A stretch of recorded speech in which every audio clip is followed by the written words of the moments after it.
Today's program is brought to you by OTCStockShark.com. For the latest and greatest OTC and Pink Sheets information, sign up for your account at OTCStockShark.com. Thank you for tuning in to TBC Today. I'm Brandon Vincent. And I'm Angelina Soriano. In U.S. news today, the 2010 Atlantic hurricane season is likely to be above average and produce 8 hurricanes, 4 of them major. In its second forecast in 4 months for the 2010 season, the leading storm research team founded by hurricane forecast pioneer William Gray said the 6-month season beginning on June 1st would likely see 15 named tropical storms. The team forecast a 69% chance of at least one major hurricane making landfall on the U.S. coastline in 2010, compared with a long-term average probability of 52%. The earlier forecast in December by Gray's team had already predicted an above-average season producing 11 to 16 tropical storms, including 6 to 8 hurricanes. It had said 3 to 5 of the next year's storms would become major hurricanes or of Category 3 or higher on the Saffir-Simpson intensity scale. Major U.S. oil installations are located in the Gulf of Mexico. The 2009 season ended November 30th, has only 9 storms, including 3 hurricanes, and was the quietest since 1997. Thanks again, Angie. In today's international news, suicide bomb blast that killed 38 people in 2 Moscow subway stations brought the specter of southern Russia's Muslim insurgency back to the capital, exposing flaws in what the Kremlin has often termed a successful anti-terrorist strategy.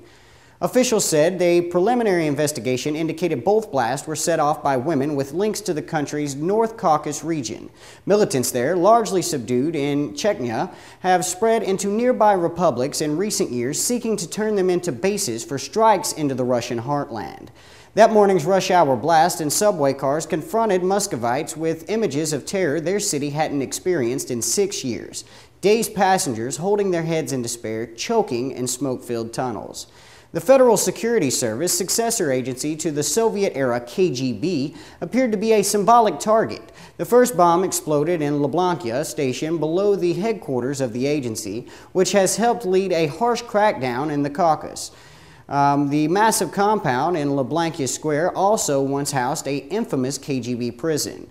Officials said the force of each blast detonated in the stations with the train doors open was the equivalent to about 6.6 pounds of TNT and caused the deaths in subway cars and on the platforms. At least 23 of the fatalities occurred in Lublanka. A total of 67 people were hospitalized for their injuries.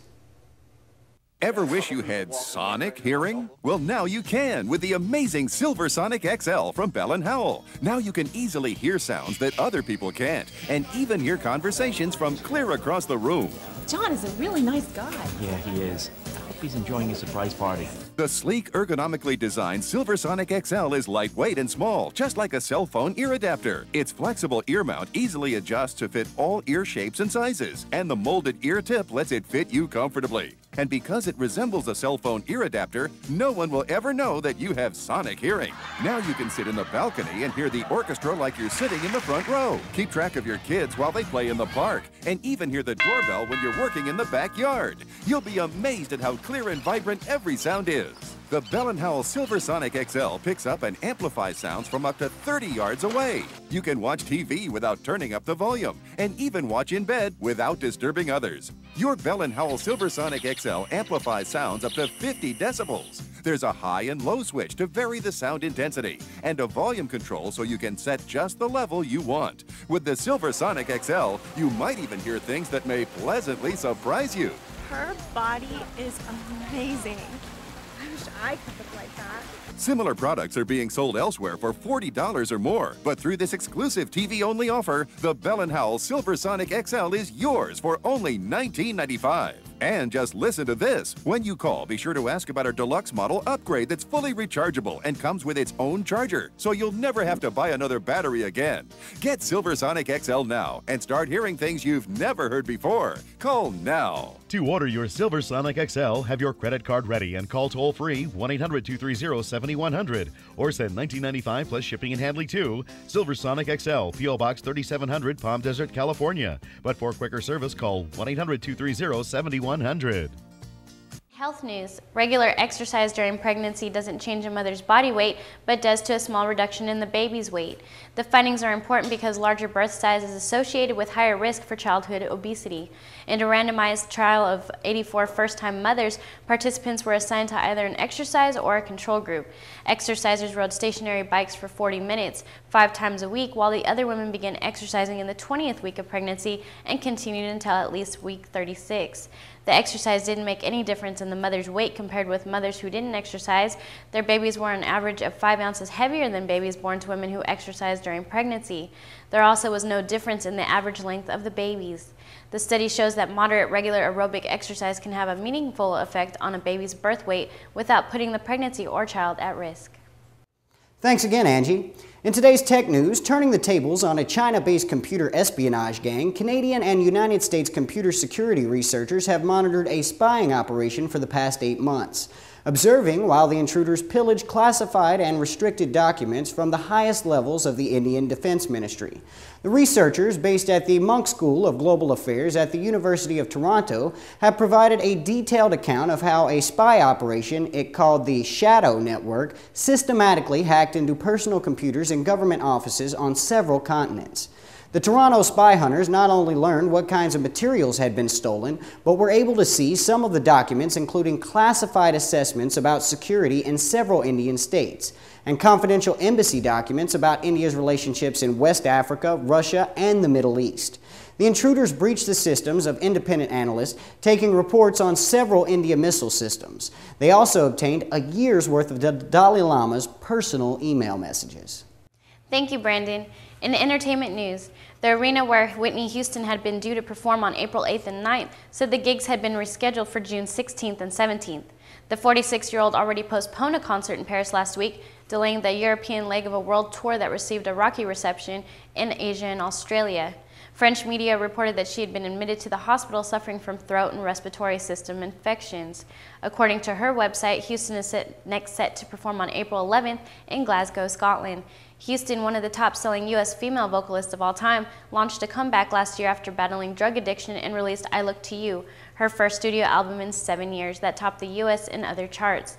But her performance during her Nothing But Love World Tour in Australia was panned by some critics and fans who walked out of her concerts complaining she was off-key, out of breath, and looked exhausted. Her publicist issued a statement denying Houston was having health problems. Thanks again, Angie. In today's green news, for Americans, the deadline to file taxes is fast approaching. It's not a happy time for anyone. The inconvenience of hassling through all of those forms, even corporations are cutting back. But it appears that ExxonMobil, the biggest American corporation there is, has paid no federal income taxes in 2009.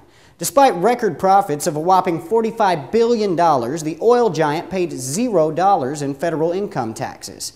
Exxon tries to limit the tax pain with the help of 20 wholly owned subsidiaries located in the Bahamas, Bermuda, and the Cayman Islands that shelter the cash flow from their other operations.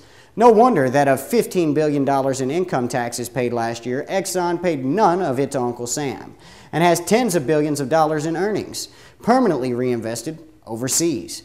That's a pretty appalling figure. For all the lobbying Exxon orchestrates and publicly grumbling it makes about tax hikes, it's not actually devoted a dime of it to the United States. Exxon spends millions to fund research that opposes climate change, to prevent legislation that would cause it to pay for its own carbon pollution, an idea the company knows will most likely never be taken up by politicians, because even if it was, Exxon would find a way not to pay it. Thank you, Brandon. In entertainment news, the people behind Jersey Shore are making sure there's no intercaste banging around before the gang gets to Florida. TMZ has reported MTV is making the boys and the girls hit the road in separate cars. According to sources, MTV just picked up Pauly D in Rhode Island and then grabbed the situation in New York City before heading south. We're also told Snooki and JWoww are in another ride. MTV is keeping the stars on total lockdown. A source says the network has banned the use of cell phones during the trip. Thank you for tuning in to TBC Today. I'm Brandon Vincent. And I'm Angelina Soriano.